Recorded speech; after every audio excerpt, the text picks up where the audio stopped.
എല്ലാവർക്കും നമസ്കാരം. ഇന്ന് ഞാനൊരു കഥ പറയാം. വയസ്സനായ ഒരു കുതിര പറമ്പിലെ പൊട്ടക്കിണറ്റിൽ വീണു. യജമാനൻ അതിനെ പൊക്കിയെടുക്കാൻ പരമാവധി ശ്രമിച്ചു. പറ്റിയില്ല.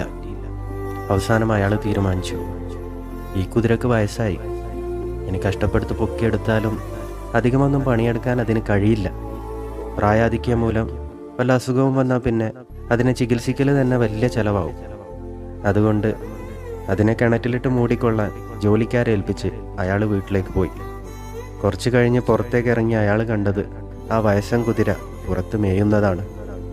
യഥാർത്ഥത്തിൽ എന്താ സംഭവിച്ചതെന്ന് നിങ്ങൾക്കറിയോ? കിണർ മൂടാൻ വേണ്ടി പണിക്കാർ കൊട്ടയിൽ മണ്ണ് കൊണ്ടുവന്നിട്ടത് കുതിരയുടെ മുകളിൽ.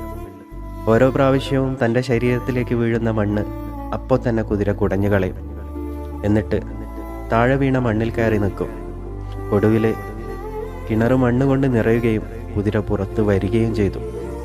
ജനങ്ങൾക്കിടയിൽ ജീവിക്കുമ്പോൾ ഒരുപാട് ആളുകൾ നമ്മെ അനാവശ്യമായി മനസ്സുകൊണ്ടും വാക്കുകൾ കൊണ്ടും അതിലേറെ പ്രവർത്തനങ്ങൾ കൊണ്ടും നമ്മെ പരമാവധി ചെളിവാരി എറിയും. ചിലപ്പോൾ നമ്മുടെ ആത്മനിയന്ത്രണം നഷ്ടപ്പെട്ട് ഈ ലോകത്തോട് തന്നെ വെറുപ്പ് തോന്നുന്ന വിധത്തിൽ നമ്മുടെ മനോനില അവതാളത്തിലാവും.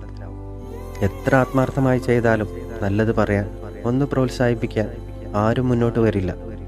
എന്നാൽ നിസാരമായ തെറ്റുകൾക്ക് നമ്മെ നിന്ദിക്കാനും ചെളിവാരി എറിയാനും ഒരുപാട് ആളുകളുണ്ടാവും. അങ്ങനെ വരുമ്പോൾ മനസ്സ് തളരാതെ ആ ചെളിയെല്ലാം കുടഞ്ഞു കളഞ്ഞ് ചവിട്ട് പടിയാക്കി അതിന്മേൽ കയറി നിൽക്കാൻ നമുക്ക് കഴിയണം. എങ്കിൽ മാത്രമേ മറ്റുള്ളവർ സൃഷ്ടിക്കുന്ന പ്രശ്നങ്ങളാകുന്ന പൊട്ടക്കിണറ്റിൽ നിന്ന് ആത്മവിശ്വാസത്തോടെ ഉന്നതിയിലേക്ക് ചവിട്ടിക്കയറാനും ജീവിതത്തിൽ വിജയം വരിക്കാനും സാധിക്കുകയുള്ളൂ. മനോഹരമായ താമരയ്ക്ക് ചെളി വളമായതുപോലെ വിവേകശാലിക്ക് വിമർശനങ്ങളെ പടവുകളാക്കി മാറ്റാൻ കഴിയും.